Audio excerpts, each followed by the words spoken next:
ओ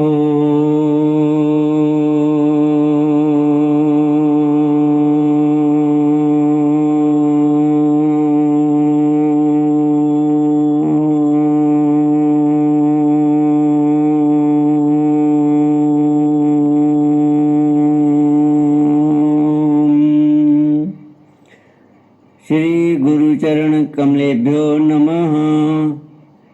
श्री गणेशाय नमः। श्री सरस्वत्यै नमः। श्री विष्णवे नमः। श्री कृष्ण गोविंद हरि मुरारी, हे नाथ नारायण वासुदेव। श्री कृष्ण गोविंद हरि मुरारी, हे नाथ नारायण वासुदेव। हे नाथ नारायण वासुदेव। हे नाथ नारायण वासुदेव। श्री कृष्ण गोविंद हरे मुरारी, हे नाथ नारायण वासुदेव। ओम नमो भगवते वासुदेवाय। ओम नमो भगवते वासुदेवाय।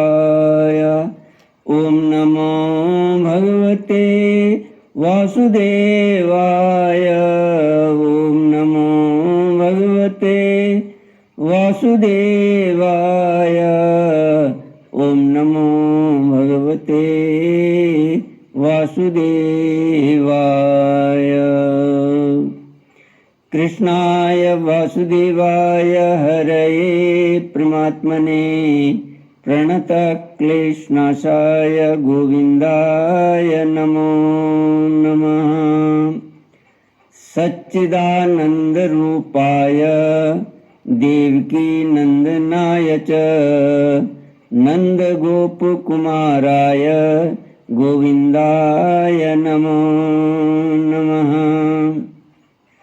सच्चिदानन्दरूपाय विश्वोत्पत्त्यादिहेतवे तापत्रयविनाशाय श्रीकृष्णाय वयं नमः। श्रीकृष्णाय वयं नमः।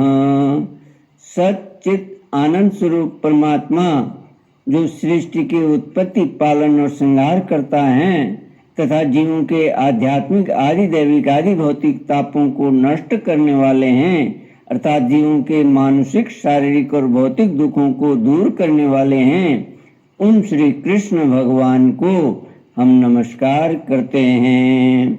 श्री कृष्ण गोविंद हरि मुरारे, हे नाथ नारायण वासुदेव। श्रीमद् भागवत छठा स्कंद 10वां अध्याय।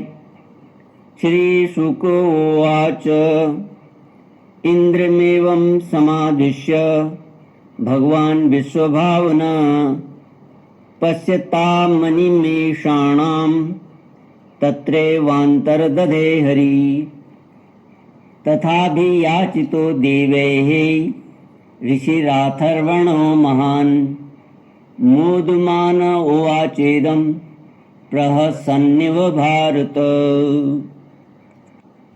श्रीमद् भागवत छठा स्कंद 10वां अध्याय। देवताओं द्वारा दधीचि ऋषि की अस्थियों से वज्र का निर्माण और वृत्रासुर की सेना पर आक्रमण।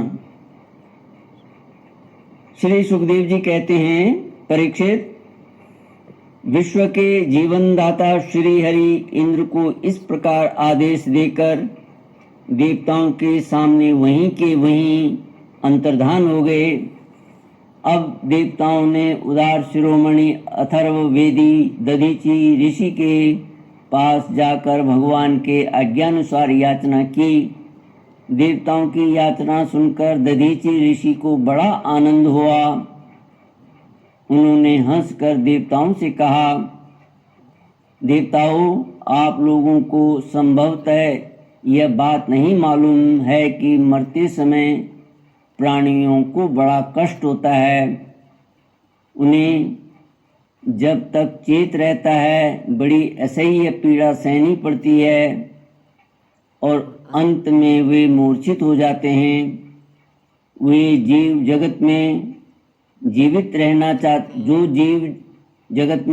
रहना चाहते हैं, उनके लिए शरीर बहुत ही अनमोल, प्रियतम एवं अभीष्ट वस्तु है। ऐसी स्थिति में स्वयं विष्णु भगवान भी यदि जीव से उसका शरीर मांगे तो कौन उसे देने का साहस करेगा। देवताओं ने कहा, ब्रह्मन, आप जैसे उदार और प्राणियों पर दया करने वाले महापुरुष, जिनके कर्मों की बड़ी बड़ी यशस्वी महानुभाव भी प्रशंसा करते हैं, प्राणियों की भलाई के लिए कौन सी वस्तु निछावर नहीं कर सकते। भगवान, इसमें संदेह नहीं कि मांगने वाले लोग स्वार्थी होते हैं। भगवान, इसमें संदेह नहीं कि मांगने वाले लोग स्वार्थी होते हैं। उनमें देने वालों की कठिनाई का विचार करने की बुद्धि नहीं होती। यदि उनमें इतनी समझ होती तो वे मांगते ही क्यों। इसी प्रकार दाता भी मांगने वाले की विपत्ति नहीं जानता, अन्यथा उसके मुंह से कदापि ना ही न निकलती। इसलिए आप हमारी विपत्ति समझकर हमारी याचना पूर्ण कीजिए। श्री कृष्ण गोविंद हरे मुरारे, हे नाथ नारायण वासुदेव। दधीचि ऋषि ने कहा, देवताओं, मैंने आप लोगों के मुंह से धर्म की बात सुनने के लिए ही आपकी मांग के प्रति उपेक्षा दिखलाई थी। यह लीजिए, मैं अपने प्यारे शरीर को आप लोगों के लिए अभी छोड़े देता हूँ, क्योंकि एक दिन वह स्वयं ही मुझे छोड़ने वाला है। देव शिरोमणियों, जो मनुष्य इस विनाशी शरीर से दुखी प्राणियों पर दया करके मुख्यतः धर्म और गौणतः यश का संपादन नहीं करता, वह जड़ पेड़ पौधों से भी गया बीता है। बड़े बड़े महात्माओं ने इस अविनाशी धर्म की उपासना की है। उसका स्वरूप बस इतना ही है कि मनुष्य किसी भी प्राणी के दुख में दुख का अनुभव करे और सुख में सुख का। जगत के धन जन और शरीर आदि पदार्थ क्षण भंगुर हैं, वे अपनी किसी काम नहीं आते, अंत में दूसरों के ही काम आएंगे। ओह, यह कैसी कृपणता है! कितने दुख की बात है कि यह मरण धर्मा मनुष्य इनके द्वारा दूसरों का उपकार नहीं कर लेता।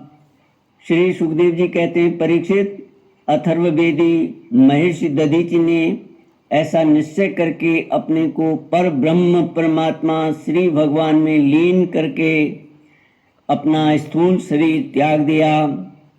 उनके इंद्रिय प्राण मन और बुद्धि संयत थे, दृष्टि तत्वमयी थी, उनके सारे बंधन कट चुके थे। अतः जब वे भगवान से अत्यंत युक्त होकर स्थित हो गए, तब उन्हें इस बात का पता ही न चला कि मेरा शरीर छूट गया। भगवान की शक्ति पाकर इंद्र का बल पौरुष उन्नति की सीमा पर पहुंच गया। वह विश्वकर्मा जी ने दधीचि ऋषि की हड्डियों से वज्र बनाकर उन्हें दे दिया और वे उसे हाथ में लेकर ऐरावत हाथी पर सवार हुए। उनके साथ साथ सभी देवता लोग तैयार हो गए। बड़े बड़े ऋषि मुनि देवराज इंद्र की स्तुति करने लगे। अब उन्होंने त्रिलोकी को हर्षित करते हुए वृत्रासुर का वध करने के लिए उस पर पूरी शक्ति लगाकर धावा बोल दिया। ठीक वैसे ही जैसे भगवान रुद्र क्रोधित होकर स्वयं काल पर ही आक्रमण कर रहे हों। परीक्षित, वृत्रासुर भी दैत्य सेनापतियों की बहुत बड़ी सेना के साथ मोर्चे पर डटा हुआ था। जो वैवस्वत मनवंतर इस समय चल रहा है, इसकी पहली चतुर्युगी का त्रेता युग अभी आरंभ ही हुआ था। उसी समय नर्मदा तट पर देवताओं का दैत्यों के साथ यह भयंकर संग्राम हुआ। उस समय देवराज इंद्र हाथ में वज्र लेकर रुद्र, वसु, आदित्य, दोनों अश्विनी कुमार, पितृगण, अग्नि, मरुदगण, ऋभुगण, साध्यगण और विश्वदेव आदि के साथ अपनी कांति से शोभायमान हो रहे थे। वृत्रासुर आदि दैत्य उनको अपने सामने आया देख और भी चिढ़ गए। तब नमुची, शंबर, अनर्वा, द्विमूर्धा, ऋषभ, अंबर, हयग्रीव, शंकुशिरा, विप्रचित्ति, अयोमुख, पुलोमा, वृषपर्वा, प्रहेति, हेति, उत्कल, सुमाली, माली आदि हजारों दैत्य दानव एवं यक्ष राक्षस स्वर्ण के साज सामान से सुसज्जित होकर देवराज इंद्र की सेना को आगे बढ़ने से रोकने लगे। परीक्षित, उस समय देवताओं की सेना स्वयं मृत्यु के लिए भी अजेय थी। वे घमंडी असुर सिंहनाद करते हुए बड़ी सावधानी से देव सेना पर प्रहार करने लगे।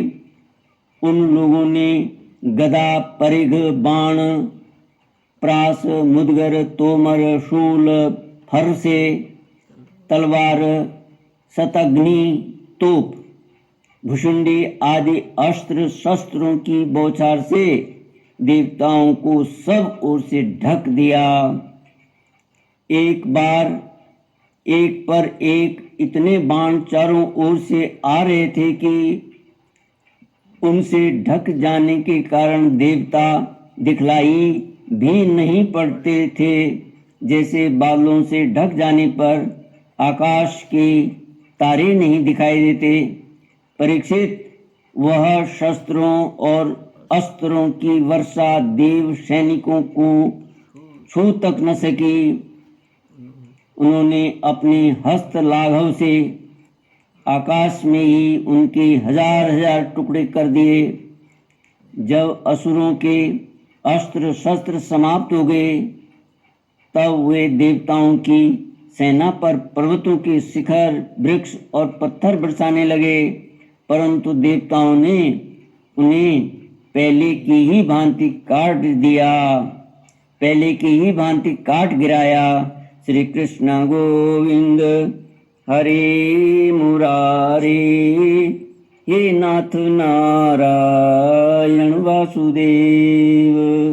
श्री सुखदेव जी कहते हैं, परीक्षित, जब वृत्रासुर के अनुयायी असुरों ने देखा कि उनके असंख्य अस्त्र शस्त्र भी देव सेना का कुछ नहीं बिगाड़ सके, यहाँ तक कि वृक्षों, चट्टानों और पहाड़ों के बड़े बड़े शिखरों से भी उनके शरीर पर खरोंच तक नहीं आई, सब के सब सकुशल हैं, तब तो वे बहुत डर गए। दैत्य लोग देवताओं को पराजित करने के लिए जो जो प्रयत्न करते, वे सब के सब निष्फल हो जाते। ठीक वैसे ही जैसे भगवान श्री कृष्ण के द्वारा सुरक्षित भक्तों पर क्षुद्र मनुष्यों के कठोर और अमंगलमय दुर्वचनों का कोई प्रभाव नहीं पड़ता। भगवत विमुख असुर अपना प्रयत्न व्यर्थ देखकर उत्साह रहित हो गए। उनका वीरता का घमंड जाता रहा। अब वे अपने सरदार वृत्रासुर को युद्ध भूमि में ही छोड़कर भाग खड़े हुए, क्योंकि देवताओं ने उनका सारा बल पौरुष छीन लिया था। जब धीर वीर वृत्रासुर ने देखा कि मेरे अनुयायी असुर भाग रहे हैं और अत्यंत भयभीत होकर मेरी सेना भी तहस नहस और तितर बितर हो रही है, तब वह हंसकर कहने लगा। वीर शिरोमणि वृत्रासुर ने समयानुसार विरोचित वाणी से विप्रचित्ति नमुचि पुलोमा मय अनर्वा शंबर आदि दैत्यों को संबोधित करके कहा, असुरों भागो मत, मेरी एक बात सुन लो। इसमें संदेह नहीं कि जो पैदा हुआ है उसे एक न एक दिन अवश्य मरना पड़ेगा। इस जगत में विधाता ने मृत्यु से बचने का कोई उपाय नहीं बतलाया है। ऐसी स्थिति में यदि मृत्यु के द्वारा स्वर्ग आदि लोक और श्रेयस भी मिल रहा हो, तो ऐसी कौन बुद्धिमानी है जो उस उत्तम मृत्यु को न अपनाएगा। संसार में दो प्रकार की मृत्यु परम दुर्लभ और श्रेष्ठ मानी गई है। एक तो योगी पुरुष का अपने प्राणों को वश में करके ब्रह्म चिंतन के द्वारा शरीर का परित्याग, और दूसरा युद्ध भूमि में सेना के आगे रहकर बिना पीठ दिखाए जूझ मरना। तुम लोग भला ऐसा शुभ अवसर क्यों खो रहे हो। श्री कृष्ण गोविंद हरे मुरारे, हे नाथ नारायण वासुदेव। इति श्रीमद्भागवते महापुराणे पारमहंस्यां संहितायां षष्ठस्कन्धे इंद्रवृत्रासुर युद्धवर्णनं नाम 10वाध्यायः। ओम पूर्णमद पूर्णमिदं पूर्णात् पूर्णमुदच्यते पूर्णस्य पूर्णमादाय पूर्णमेवावशिष्यते। ओम शांति शांति शांति। हरि ओम। श्री गुरुभ्यो नमः। हरि ओम।